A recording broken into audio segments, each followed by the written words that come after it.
एका कुटुंबात 4 सदस्य राहत होते, पण त्यातील 3 सदस्य असे होते की ते सकाळ सकाळी लवकर कामावर जायचे आणि रात्री साधारण 7-8 वाजता परत यायचे. या कुटुंबात एक मुलगी होती, जी घरात एकटीच असायची. तिचं वय 19 वर्षांच्या आसपास होतं. ती मुलगी सोशल मीडियावर सक्रिय होती. तिनं ठरवलं होतं की ती सोशल मीडियावरच आपलं करिअर करणार, जिथे तिचे 6,000 पेक्षा जास्त फॉलोअर्स होते. तिने आपली एक आयडी बनवली होती. त्यावर ती लिपसिंगचे व्हिडिओ असोत किंवा डान्सचे व्हिडिओ असोत, ती अपलोड करत असायची, बनवत असायची. वेळ निघून जात होती. तिचे फॅन फॉलोअर्स वाढत होते. तिच्या रील्स लोकांना आवडू लागल्या होत्या. त्यामुळे ती खूपच आनंदात असायची. तिच्या आनंदाचं कारण जेव्हा घरचे विचारत होते, घरातील सदस्य विचारत होते, तेव्हा ती सांगते की मी भूतासोबत बोलते. ते भूत मला खूप आवडते. ते माझ्याशी बोलते. भूत मला खूप आनंदी ठेवतो. काही काळ गेल्यानंतर ती मुलगी गरोदर राहते आणि गरोदर राहिल्यानंतर ती घरच्यांना सांगते की मी भूतामुळे गरोदर राहिले आहे. म्हणजेच तिचं भूतावर प्रेम होतं. ती त्याच्या प्रेमात पडते आणि ती त्याच्याकडूनच गरोदर राहते. पण या घटनेचा शेवट खूपच त्रास देणारा, वेदना देणारा असेल हे कोणालाच माहिती नव्हतं. या घटनेचा खरा चेहरा, या प्रेम कहाणीचा खरा चेहरा जेव्हा लोकांसमोर येतो, तेव्हा लोकांनाही त्रास होतो. लोक पण विचारात पडतात की त्या मुलीचा नेमका दोष काय होता. ती प्रामाणिकपणे सोशल मीडियावर काम करायची, पण तिला धोका देणारा, तिचा विश्वासघात करणारा मित्र तिला कसा काय मिळाला. ही घटना ऐकून लोकांच्या पायाखालची जमीन सरकली. ही घटना बिहार प्रदेशातील दरभंगा जिल्ह्यातून सुरू होते. तेथे राहणारा शंकरलाल होता. आपल्या पत्नीला घेऊन तो दिल्लीला जातो, कारण त्याला वाटत होतं की तिथे त्याला चांगलं काम मिळेल, पगार मिळेल आणि कुटुंबाचं पालन पोषण तो चांगल्या पद्धतीने करू शकेल. जेव्हा तो दिल्लीत येतो, तेव्हा तो चहाचं दुकान चालू करतो. चहा विकण्याचं काम चालू करतो. त्याची बायको घराघरात जाऊन काम करायची. त्यांना 2 मुली आणि 1 मुलगा होता. मोठ्या मुलीचं लग्न होतं. छोटा मुलगा आणि मुलगी त्यांच्यासोबत राहायचे. त्यांचा जावई आणि मुलगी त्यांच्या आजूबाजूलाच राहत होते. त्यांचं कुटुंब आनंदात असायचं. त्यांचं कुटुंब सुखी कुटुंब होतं. वडील चहाच्या दुकानावर जायचे, आई दुसऱ्यांच्या घरी कामाला जायची, मुलगा रिक्षा चालवायचा आणि मुलगी घरातच असायची. ती खूपच खुश असायची. तिच्या आयुष्यात सगळं सुरळीत चालू होतं. 21 ऑक्टोबर 2024च्या पहाटे साधारण 4 वाजताची गोष्ट आहे. ती आपल्या आईला जागं करते. आईला हलवते, कारण तिची आई झोपलेली होती. तशी तर आई लवकरच उठायची, पण आता ती पूर्णपणे जागी झाली नव्हती. मुलगी आईच्या माथ्यावर डोकं ठेवून मुका घेते आणि आईला म्हणते, आई, मी थोडं बाहेर जाऊन फिरून येते. जसं उजाडेल तशी मी परत येईल. आई काही ऐकते, काही न ऐकल्यासारखं करते. आई तशीच झोपून राहते. उठल्यानंतर ती आपल्या कामाला लागते. खूप वेळ झाल्यानंतर, म्हणजे सूर्य दिसायला लागल्यानंतर सर्वच जण आपापल्या कामावर जातात, पण मुलगी कुठेच दिसत नाही. आई काळजीत पडते. मुलाला फोन लावते. मुलाला सांगते की मुलगी अजून घरी आलेली नाही. मुलगा मनीष बहिणीला फोन लावतो. पूर्ण रिंग होते, पण मुलगी फोन उचलत नाही. आई ही फोन लावत असते. त्या मुलीचं नाव सोनिया उर्फ सोना होतं. ते सतत तिला फोन लावत होते. सोनिया फोन उचलत नव्हती. घरचे काळजीत पडले होते. सर्वजण आपापल्या कामावर जातात. दुपारच्या 12 वाजतात. तिचा फोन बंद लागू लागतो. आता घरच्यांची काळजी वाढली होती. घरचे कामावरून जेव्हा परत येतात, तेव्हा आजूबाजूच्या लोकांना विचारतात. ती ज्यांच्या ज्यांच्या संपर्कात होती त्यांना विचारतात, पण कोणालाही तिच्याबद्दल काहीही माहिती नव्हती. कुठूनही काहीही माहिती मिळत नव्हती. तिच्या मित्रमैत्रिणी होत्या, त्यांना विचारलं जातं. जे घरी यायचे त्यांनाही काही माहिती नव्हतं. घरचे रात्री साधारण 7-8 वाजता जवळच्या नांगलोई पोलीस स्टेशनमध्ये जातात आणि जाऊन सांगतात की त्यांची 19 वर्षाची मुलगी, जिचं नाव सोनिया उर्फ सोना आहे, ती सकाळपासून गायब झाली आहे.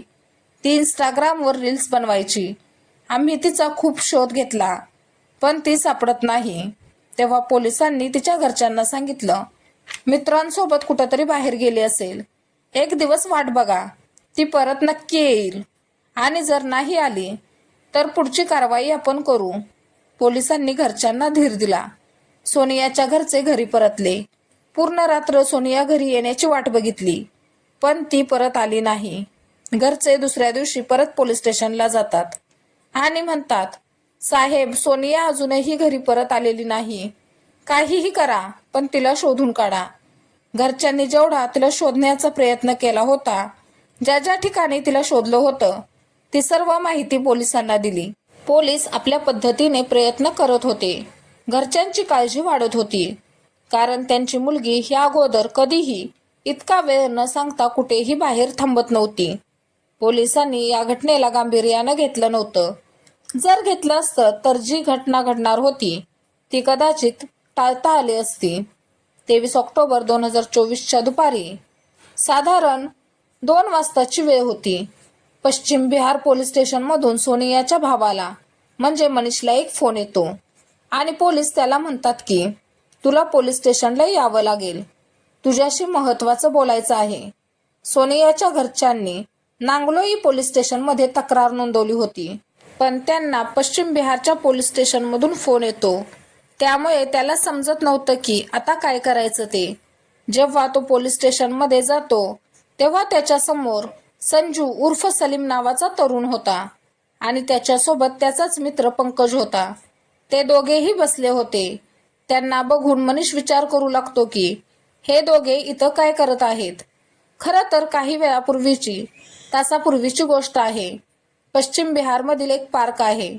पार्कमध्ये सलीम आणि पंकज हे दोघे बसले होते. त्यांच्याजवळ बिना नंबर प्लेटची एक गाडी होती. त्यांना त्याबद्दल विचारणा केली असता ते काही सांगत नाहीत, व्यवस्थित बोलत नाहीत. पण पोलिसांना बघून ते दोघे घाबरले होते. त्यामुळे पोलिसांनी त्यांना पकडलं होतं आणि पोलीस स्टेशनमध्ये आणलं होतं आणि त्यांना परत परत विचारलं जात होतं की तुम्ही का घाबरला होता, पण ते काही केल्या सांगत नव्हते. पण पोलिसांनी पोलिसी खाक्या दाखवताच सक्तीने विचारपूस केली असता ते सोनियाचा उल्लेख करतात.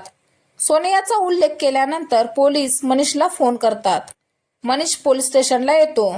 त्यांना विचारायला सुरुवात करतो की माझी बहीण कुठं आहे. असू शकतं की ती तुमच्याजवळच असेल. तुम्हीच तिला लपवून ठेवलं असणार. नक्कीच काहीतरी घडलं आहे. मनीष परत परत त्या दोघांना सोनियाबद्दल विचारत होता, पण सलीम काहीच बोलायला तयार नव्हता. जेव्हा सलीम बोलायला तयार नव्हता तेव्हा मनीषची काळजी वाढू लागते. पोलीस सक्तीने विचारपूस करतात. तो सांगतो, संध्याकाळपर्यंत परत येईल, थोडा वेळ द्या. तो पोलीस स्टेशनमधून बाहेर पडण्यासाठी कारण शोधत होता, पण पोलीस त्याला सांगतात, तुम्ही इथंच थांबणार आहात. जोपर्यंत तुम्ही सोनियाबद्दल सांगणार नाही, ती कुठे आहे, कशी आहे, तोपर्यंत आम्ही तुम्हाला सोडणार नाही. शेवटी आणखी एक रात्र निघून जाते. 24 ऑक्टोबरचा दिवस उजाडतो. पोलीस त्यांच्या पद्धतीने त्यांना विचारतात, तेव्हा ते पोपटासारखं बोलू लागतात. तो सांगतो, दिल्लीपासून साधारण 80 किलोमीटर अंतरावर हरियाणाची एक जागा रोहतक आहे. रोहतकच्या जवळ एक गाव आहे मदिना. मदिनाला जावं लागेल. जेव्हा मदिनाला जातात पोलीस सोबतच असतात. सलीम एका दिशेला बोट करतो. त्या दिशेला एक खड्डा होता. तो खड्डा ताजाच खोदून भरलेला होता. घरातले खूप काळजीत पडले होते. घरच्यांना आता समजून चुकलं होतं की काही ना काही दुर्घटना झाली आहे. घरच्यांना अंदाज आलाच होता की सोनियासोबत असं काही झालं आहे ज्याची कोणी कल्पनाही केली नसेल. खड्ड्याला खोदलं जातं. 4 ते 5 फूट खड्डा खोदल्यानंतर त्यातून एक मृतदेह निघतो.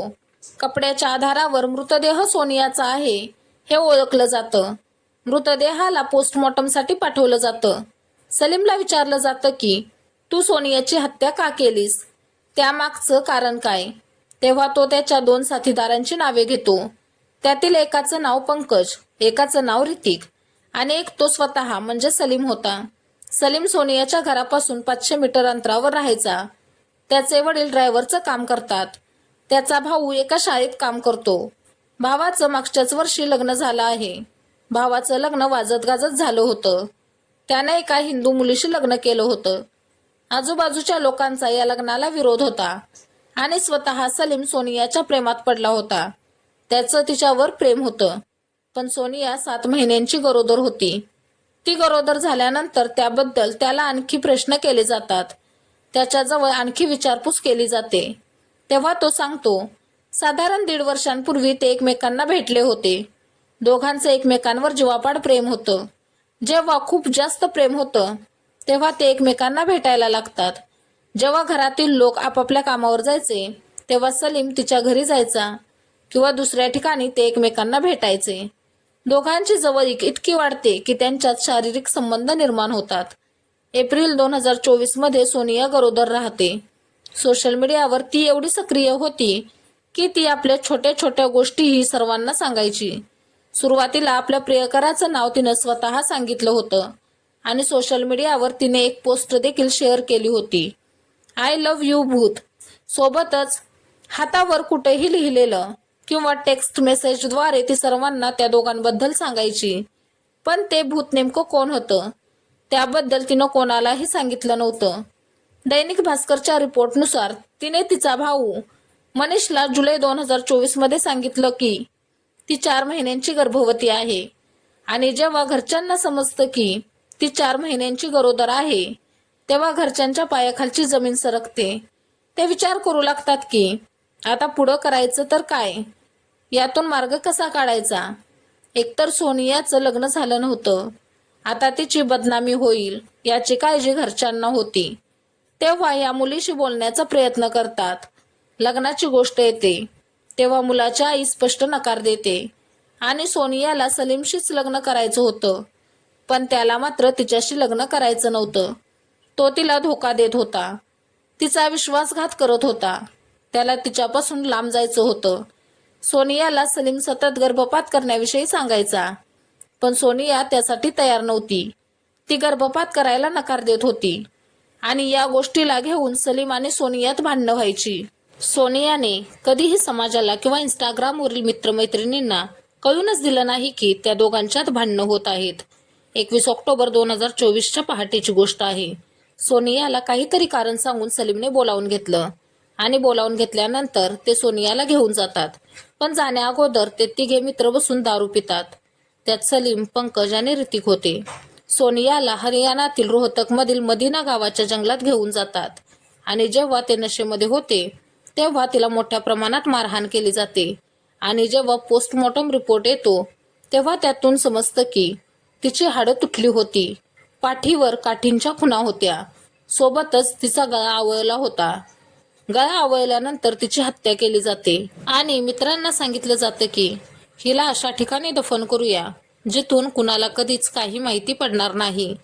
पण आरोपीने कितीही हुशारीने, चलाकीने हत्या केली तरी ती कधीही लपत नाही.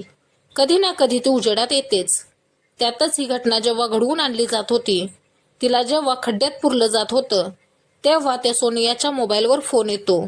तेव्हा सलीम म्हणत असतो की खड्डा जरा मोठा खोदा. ही गोष्ट समोरच्या व्यक्तीने ऐकली होती आणि तेव्हापासून संशयितांच्या यादीत सलीमच होता. सोनियाच्या घरच्यांना सलीमवरच संशय होता. सोनियाच्या कुटुंबातील लोक दावा करत आहेत की सलीमने स्वतःचं नाव लपवून ठेवलं होतं. त्याने आपलं खरं नाव कधीच सांगितलं नव्हतं. सलीम संजू या नावाने सोनियाला भेटायचा.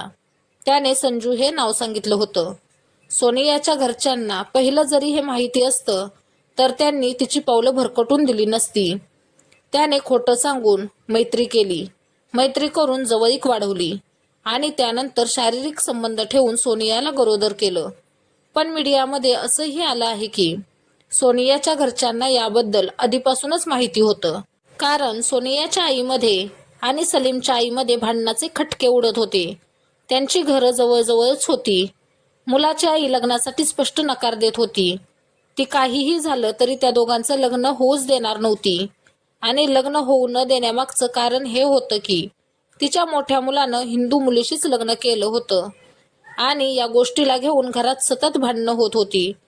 पोलिसांनी तिघांनाही अटक केली आहे, ज्यांनी हे हत्याकांड घडवून आणलं होतं. सोनियाने सलीमवर खरं प्रेम केलं होतं. तिचं त्याच्यावर जीवापाड प्रेम होतं. कारण सोनिया जेव्हा जेव्हा इंस्टाग्रामवर पोस्ट शेअर करायची, रील्स बनवायची, त्यात सलीमचा उल्लेख केला आहे. त्या दिवसानंतर सोनियाने सलीमचा फोटो देखील शेअर करायला सुरुवात केली होती. ती त्याच्यासोबत व्हिडिओ बनवून टाकत होती.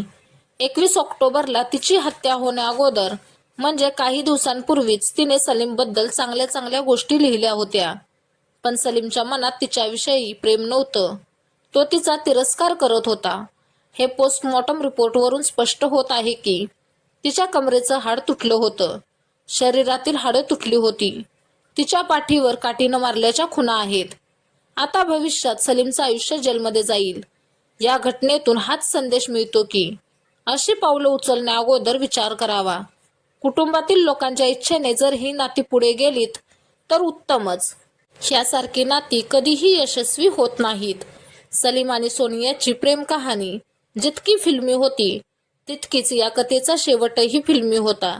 सलीम सोनियाला करवा चौथला बाहेर नेण्याच्या बहाण्याने घेऊन जातो.